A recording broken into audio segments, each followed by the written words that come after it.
There's a military atmosphere at Cameroon's Brasserie football school. These teenagers were selected from across the country, the lucky few chosen from 5,000 football-crazy youths.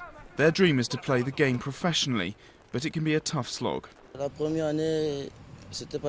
first year it wasn't easy to leave your family and join another one. It wasn't easy to adjust, but gradually we all got used to it. When you love what you're doing, it isn't always easy. That's where we try to make a difference. When you join the Brasserie school, you don't have so many distractions, so you can advance further.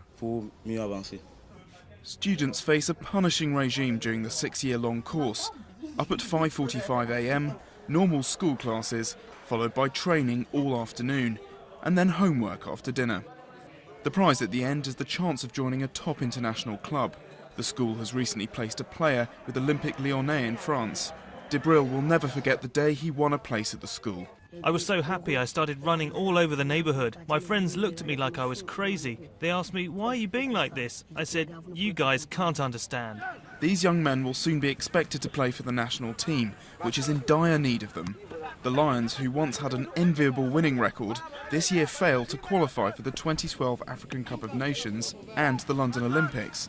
A tough blow for a team that has won the African Cup 4 times, a gold medal at the Sydney Games, and got to the quarter-finals of the 1990 World Cup. During the good times, we didn't think that players could grow old and that you'd have to replace them with young players.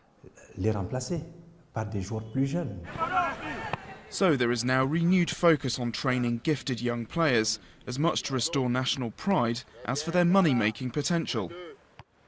Le football est devenu une activité assez lucrative ici. Football has become a very lucrative business here. The consequence of this is that many former players, many normal people who perhaps before didn't even have an interest in football, have embarked on the creation of schools and training centres for football. Plus there's also high demand from parents, because some parents even encourage their children to abandon school to play football. But for these boys, it isn't all about the beautiful game. The Brasserie School introduced compulsory general education onto the syllabus 3 years ago, so even those students who don't end up making it as a pro might still find a future career.